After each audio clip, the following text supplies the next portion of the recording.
김배 동료 의원님, 노광규 시장님과 성전식 부시장님을 비롯한 공직자 여러분, 조옥덕연 김태우 의원입니다. 오늘 저는 경영난이 심해지고 있는 소상공인들에게 순천시가 파격적 지원에 나서야 한다는 점을 강조하고자 이 자리에 섰습니다.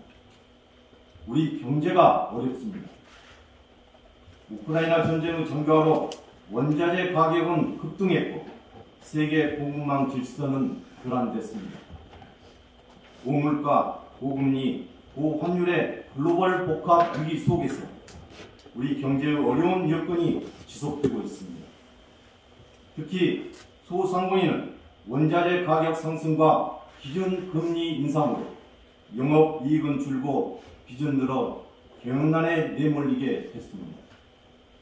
최근 소상공인 시장진흥공단에서 발표한 소상공인 경영환경 전망에 따르면 경제 불확실성 확대와 내수 부진으로 전반적인 경기 국면이 하락세를 보일 것으로 예측했습니다.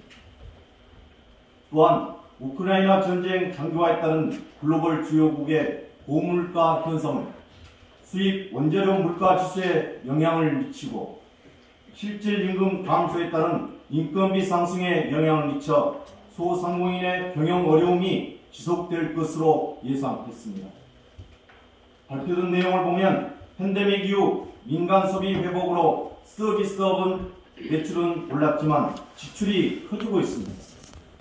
세계 경기 둔화 여파로 제조업계의 현황도 전반적으로 부진합니다. 금리도 발목을 잡습니다. 올해 1월 한국은행의 기준금리는 3.5%로 전년 동월 대비 2.25%포인트 올라 소상공인의 부담은 커질 것으로 전망했습니다. 특히 전기와 가스 사용량이 많은 숙박, 음식업의 피해가 클 것으로 예상됩니다. 올해 1월 에너지 부문 소비자 물가지수는 전기 136.4, 가스는 129.2로 각각 전월보다 29%와 33% 상승했습니다. 여름 냉방 가동으로 인한 지속적인 지출 비용 증가도 소상공인의 부담을 가중시킬 것으로 예상했습니다. 소상공인 경영 환경 전망을 한마디로 표현하면 고물가, 고금리, 소비 축으로 소상공인은 올해도 캄캄하다는 것입니다.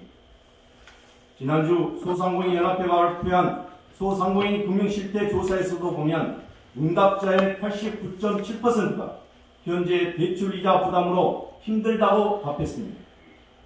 최근 경기 악화로 부채가 늘어난 데다 기준금리가 급격하게 인상되는 것과 맞물려 이자 비용이 대폭 증가한 것이 영향을 미친 것으로 보입니다. 은행연합회에 따르면 4대 은행의 개인 사업자 대상 보증서 담보대출의 평균 취급 금리는 2021년 말 2.40에서 3.09%에서 2022년 말에는 5.03에서 5.52%로 1년 사이 2배가량 상승했습니다.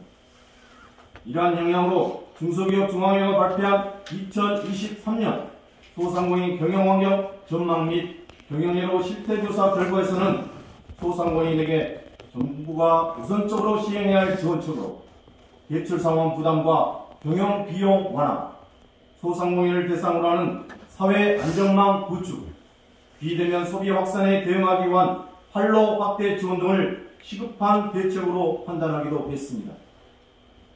순천 지역 소상공인에게도 예외일 수 없습니다. 이러한 엄중한 비상경제 상황 속에서 소상공인이 당면한 위기를 극복할 수 있도록 정책 역량을 집중해야겠습니다. 소상공인의 업계 현황은 지역 경제와 직결되므로 경영난의 해소와 안전망 구축에 적극 나서야겠습니다. 따라서 고금리, 고물가로 경영난에 내몰린 소상공인을 돕는데 기존 방법으로는 한계가 있으므로 다음과 같은 정책 역량을 모아주기를 건의합니다. 첫 번째, 순천시 소상공인 금융지원의 2차 보전을 기존 3%에서 5%로 확대하여 정책 체감도를 높여야 했습니다. 두 번째, 순천시 소상공인 특례 보증도 확대 시행함으로써 보증 심사 기준 완화와 보증 한도 확대로 소상공인의 실질 지원에 더욱 힘써야겠습니다. 세 번째, 자영업자 고용보험을 지원함으로써 폐업 소상공인들의 재기를 돕고 안전망을 강화해야겠습니다. 봄이 왔습니다. 동천에도 순천만 해도 순천만 정원에도 아직 겨울 한복판에 서 있을 소상공인들에게 온기를 불어넣어야 하지 않을까요? 경청해 주셔서 감사합니다. 네, 김태원 의원님 수고하셨습니다. 들어가십시오.